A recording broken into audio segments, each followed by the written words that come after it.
Hola, este es el primer vídeo de la serie que prometí hacer sobre la importancia de la idea de degeneración y cómo ha afectado al pensamiento sobre la sexualidad desde mediados del siglo XIX.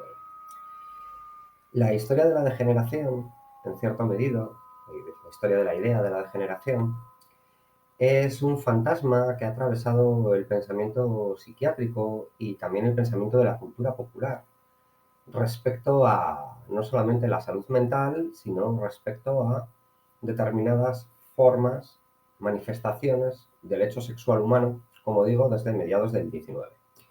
Pero para poder entrar directamente en la degeneración, hace falta quizás hablar un poco del contexto histórico en el que la idea de generación entra en el paradigma psiquiátrico, ¿no?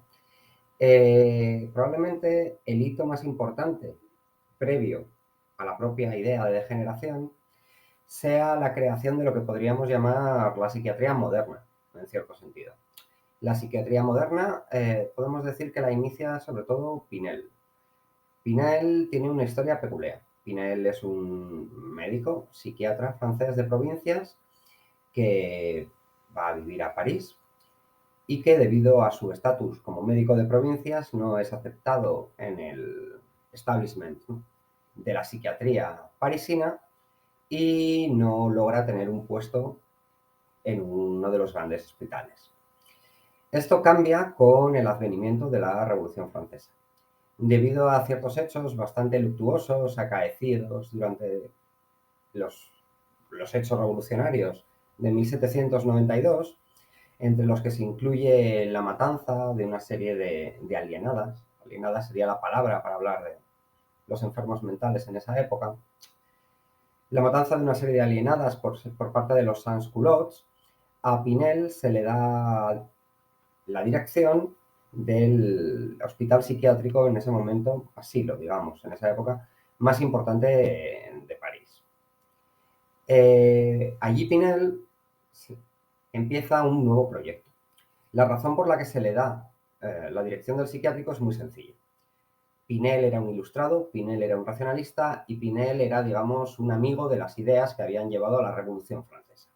Era considerado un revolucionario, o al menos intelectualmente un revolucionario, por las autoridades del consistorio que en ese momento se hace cargo de la política francesa.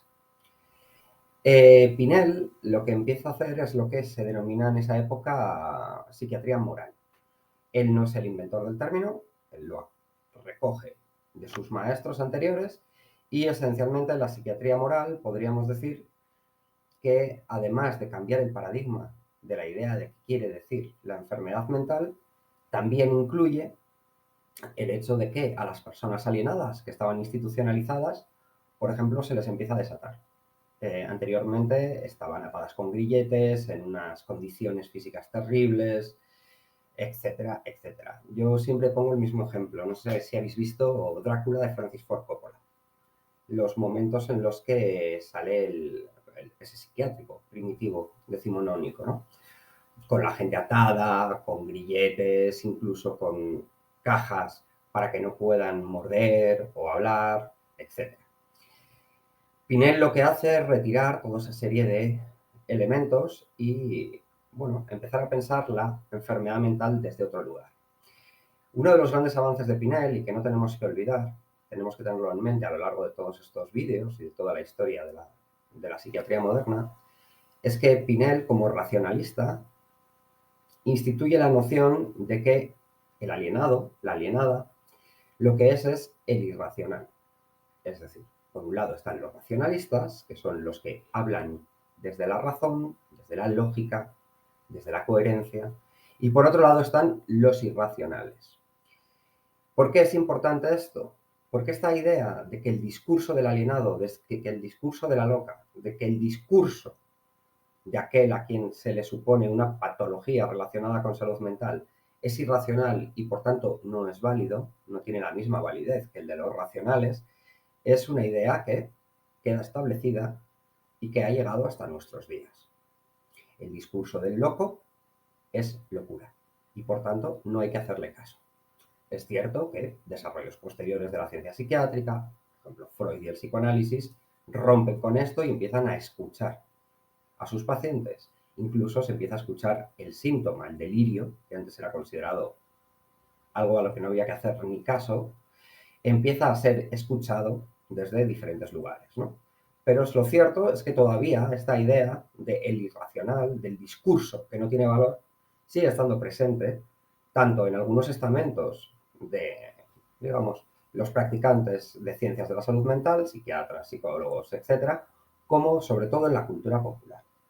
Porque además de los desarrollos de los saberes y de las ciencias, lo que importa a la hora de pensar las ideas y la potencia que tienen es cómo estas ideas que provienen de una ciencia concreta han llegado a la cultura popular y se han establecido en ella, ¿no? Por tanto, pensemos un segundo en cómo para mucha gente de la vida, de la calle, el discurso de las personas con problemas de salud mental no tiene valor porque solo son locuras.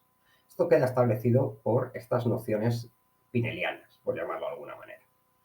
Bien, Pinel trabaja en un ámbito en el que solo hay una forma, digamos, una forma de enfermedad relacionada con la salud mental, una forma de locura, que es la alienación.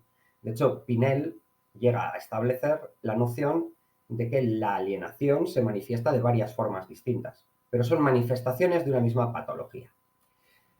Unos pocos años después de que ocurra esto, estamos hablando de finales del 18, principios del 19, los naturalistas, sobre todo, por ejemplo, Buffon, empiezan a establecer lo que llaman la teoría de la degeneración de las razas. Es un poco el nacimiento de lo que hoy en día se denomina racismo científico.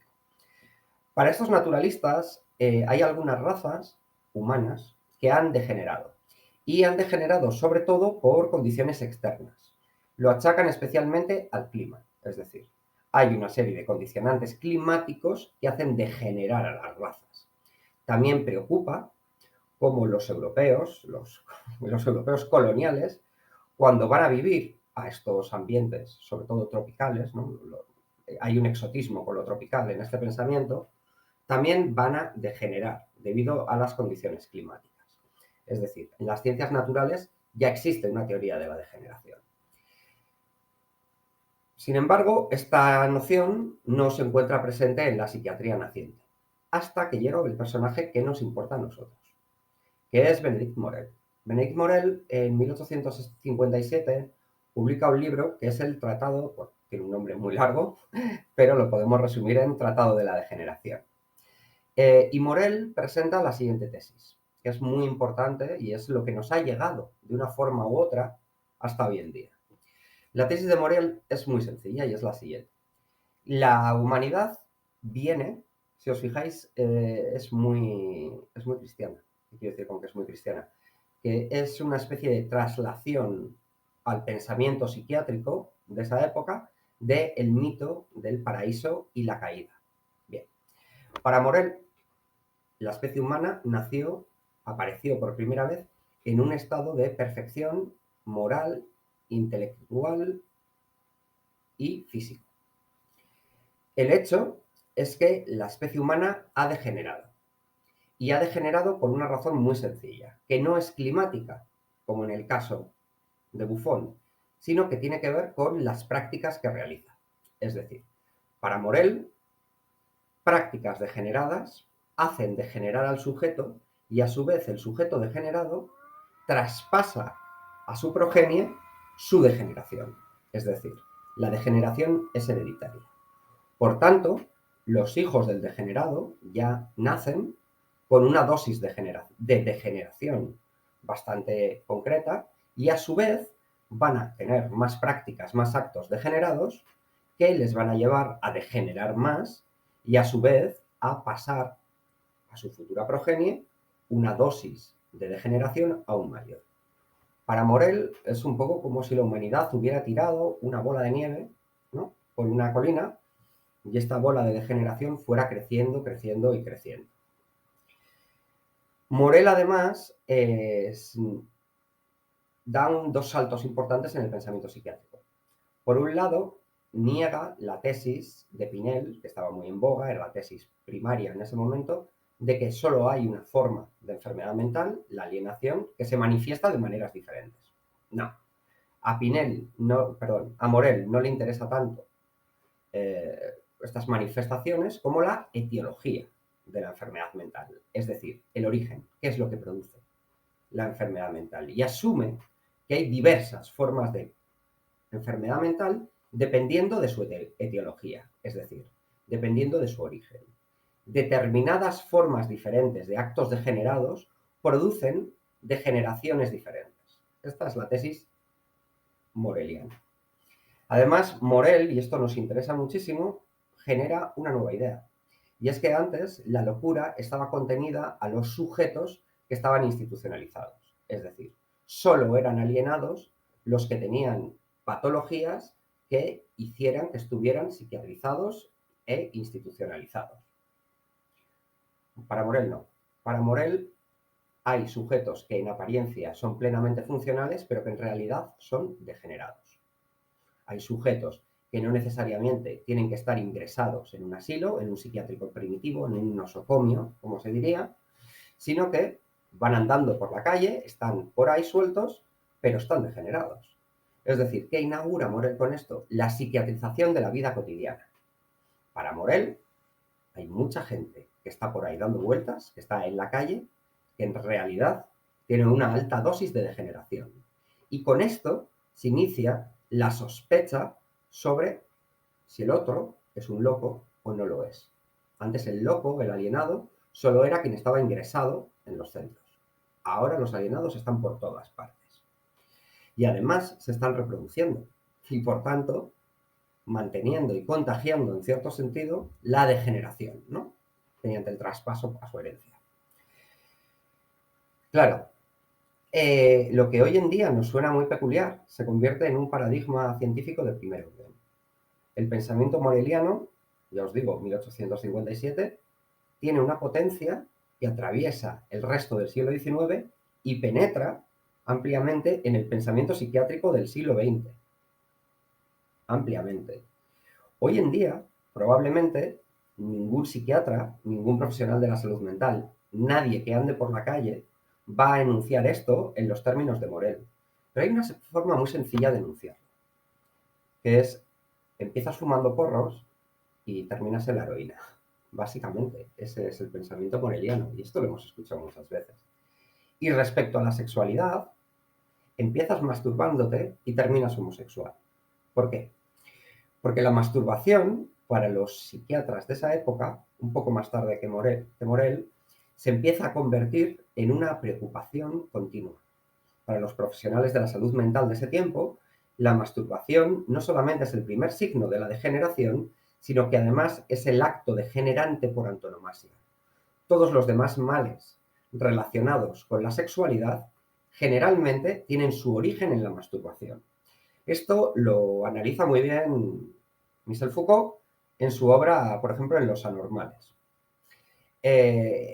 Para Foucault, esto tiene que ver, la preocupación sobre la masturbación, la preocupación sobre las cuestiones, digamos, sobre todas las funciones corporales, ¿no? Este establecimiento de un estamento disciplinario biopolítico que regula todas las funciones corporales y que hay algunas que le preocupan especialmente, como es la masturbación, está muy relacionado con la industrialización, la formación de la nueva familia nuclear, es algo que no existe antes de finales, mediados del siglo XIX. Las familias anteriormente estaban más mediadas por la noción de oikos cristiana, ¿no? La familia extendida, que diríamos hoy en día. Esta idea de la mamá, el papá y los hijos viviendo solos no existía. Bueno, Foucault enfoca el problema de la masturbación en la creación de este nuevo modelo de familia. Pero desde luego lo que Foucault ve muy bien, y es algo que va a atravesar estos vídeos a partir de ahora, es que con Morel se genera la noción del anormal y del normal. Y esta noción atraviesa las manifestaciones del hecho sexual humano. Es decir, hay sujetos sexualmente normales y sujetos sexualmente anormales, que son los degenerados.